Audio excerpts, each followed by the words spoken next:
दिल्ली जज का मामला लोगों के सामने क्यों नहीं आ पा रहा है? क्या सरकार उसको दबा रही है? दिल्ली के जज साहब भी कुछ नहीं बोल पा रहे। ये मामला मिट्टी में क्यों मिल गया? रातों रात आया फिर खत्म भी हो गया। देखिए, ये सारी चीज़ें सेटिंग होता है, इसमें मैं क्या बोलूँ। मैं सारी चीज़ें आपको भी पता है, सबको पता है कि सारी चीज़ें किस तरीके से मैनेज हो जाते हैं। अभी जज का मामला था, वो वाला पैसे जो मिले थे, है ना, उसके बाद रातों रात कहाँ क्या रफा दफा हो गए, कोई सवाल नहीं उठा सकते, यहाँ से इलाहाबाद भेज दिया, बस हो गया। तो यही सारी चीज़ें ले रहा हूँ कि नोट जले, पैसे आए, वीडियो भी हुआ, लेकिन कोई कार्रवाई नहीं। मैं वही कह रही हूँ, किससे उम्मीद करेंगे? किससे उम्मीद करेंगे? आम जनता होता या विपक्षी पार्टी का कोई नेता होता, ईडी सीबीआई पीछे लग जाते। आम जनता होता इस वक्त तो चक्की पिसिंग कर रहा होगा जेल के अंदर बैठ के, ठीक है, लेकिन कौन करेगा इंसाफ? इसीलिए इंसाफ की उम्मीद किसी के ऊपर नहीं कर सकते। लेकिन जनता है जो समझदार है, जनता जब अपने पे आ जाएंगे ना, सब कुछ हो सकता है। एक उम्मीद है, देखिए 1857 की क्रांति फेल हुई, ठीक है, लेकिन बहुत लोगों ने उसमें वो क्या शहादत दिया। वो क्रांति का चिंगारी था जो जलते जलते जलते चलते 100 साल लग गए थे। फिर 1957 से क्या नाम है 47 में जाके हमारे देश आज़ाद हुए हैं, ठीक है। उसके बाद भी तमाम तरीके के आपने देखा होगा, आप पेश इधर उधर फंसते जा रहे हैं, लेकिन उसमें भी क्रांतिकारियों का भी कमी नहीं था और गद्दारों का भी कमी नहीं है, ठीक है। गद्दारों का भी कमी नहीं था और हमारे क्रांतिकारियों का भी कमी नहीं थी। क्रांतिकारी का शहादत था जिसकी वजह से हमें ब्रिटिश से आज़ाद मिला। लेकिन आज़ादी मिलने के बाद भी क्या हुआ? काले अंग्रेज चले गए, लेकिन गोरे अंग्रेज चले गए, काले अंग्रेजों का राज रहा। और उसके बाद भी आज भी यही है कि इंसाफ की लड़ाई में आप देखिए, हर जगह देखिए, कोई भी परेशान नहीं होता। जो अमीर है वो नहीं परेशान होंगे, सिर्फ गरीब परेशान है। आज जो हिंदू मुसलमान की बात हो या आप जैसे जज के मामला आए हैं, क्योंकि वो बहुत अच्छे लेवल पे है। वो जो अच्छे लेवल पे जो होता है ना, उनके लिए किसी भी चीज़ के, चाहे कोर्ट केस हो, चाहे पुलिस केस हो, चाहे वो रेप का मामला हो, चाहे किसी भी डकैती का मामला हो, कोई भी मामला हो, अच्छे से रफा दफा हो जाते हैं। लेकिन आम लोग, अभी आप जेल के अंदर चला जाइए, आम लोग जो है जमानत का पैसा नहीं देने की वजह से अभी भी जेल के अंदर पड़े हुए, ठीक है। तो इसी वजह से जो आम लोग हैं, जो गरीब लोग हैं, वही फंसते जा रहे हैं और जिंदगी भर वही फंसते रहेंगे। सिस्टम बिक गया है क्या? बिल्कुल, सिस्टम में आप बताए ना, ऊपर से नीचे तक। मैं एक बात बताऊं, अभी मैं एक मामला दे रखा है, मैंने एक मामला दे रखा है कि खुले में सिलेंडर नहीं चलना चाहिए, ठीक है।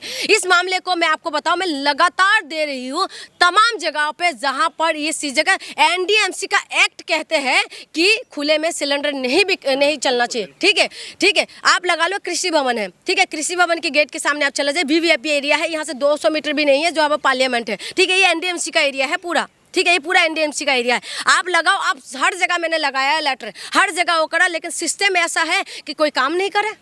आप बताइए, जबकि उनका एक्ट कह रहे हैं, उनका एक्ट इस चीज़ों को कह रहे हैं कि भाई ये नहीं जल सकते, ये नहीं चल सकते। उनका एक्ट कह रहा है, मैं नहीं कह रही हूँ, उनका एक्ट कह रहा है। लेकिन बताइए, मतलब कानून है गरीबों के लिए, अमीरों के लिए? बिल्कुल, कानून गरीबों के लिए है, अमीरों के लिए क्या है?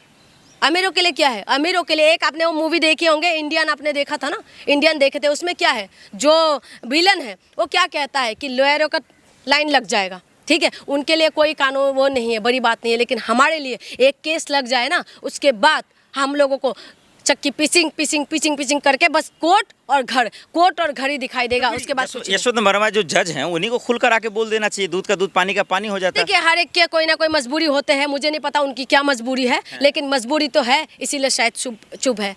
कोई तो मजबूरी होगा। के नाम पे सिस्टम बेच देंगे, आप ईमान को बेच देंगे, आप यकीन को बेच देंगे। हर एक हमारी जैसे तो है नहीं, या हर एक के अंदर ईमान इतना कट्टर नहीं है कि कट्टर ईमानदारी से भरे है कि चलो सब, हर एक के अंदर इतना साहस नहीं है। मुझे नहीं पता उनकी क्या मजबूरी है, लेकिन देश से बढ़कर कुछ नहीं है। अगर ये बात सबको समझ में आ जाए तो सामने जरूर आएंगे। ये बता दीजिए कि अगर इस तरीके की चीजें सामने नहीं आएगा तो फिर लोगों का विश्वास है, यकीन तो खत्म हो जाएगा, तो फिर इंसाफ मिलेगा कैसे? लोग करेंगे। देखिए, आप मैं बार बार यही चीज़ कह रही हूँ। आज एक औरत अभी बीच में सुप्रीम कोर्ट से बाहर कह रहे फूल तोड़ी थी, तो उसको किसी ने बोला हम आपके ऊपर ये कर देंगे, वो कर देंगे। तो उस औरत ने बोला कि तमाम केस जो पड़ा हुआ है उसको सॉल्व करो, उसके ऊपर मेरे ऊपर केस करना है ना। तो यही चीज़ें हैं कि आज कोर्ट के अंदर तमाम जो है फाइलें पड़े हुए हैं, ठीक है। लोगों को 35 40 50 साल हो जाते हैं कोर्ट केस का सॉल्व होते हुए। तो आप बताइए कि सिस्टम कहाँ है, क्यों कमी है? ये सिर्फ जज या लॉयर की गलती नहीं है, ये उनकी भर्ती की कमी है। आज पुलिस भर्ती में कम है। आज आप देखिए, जयदीप बख्शी भी अभी आवाज़ उठा रहे थे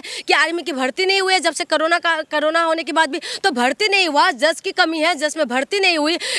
आप अगर वो सारी वैकेंसी नहीं भरेंगे, पुलिस भर्ती नहीं करेंगे, तो फिर ये सारी चीज़ें बढ़ता जाएगा और ऐसे हो रहा है। और आपको मैं बता दूँ, इस देश के अंदर मैं आपको बार बार बता रही हूँ कि ईमानदार लोगों की भी कमी नहीं है और गद्दार और बेईमान लोगों का भी कमी नहीं है। आज जो वहाँ पहलगाम में जो हादसा हुआ है ना, अगर वहाँ पर आतंकवादी घुसा है तो स्थायी लोगों कहीं ना कहीं शामिल है, जिसकी वजह से ये कांड को अंजाम दिया है। तो इसीलिए मैं कह रही हूँ, अगर एक बात बताइए, यहाँ पर झांसी की रानी को मारने वाले कौन थे?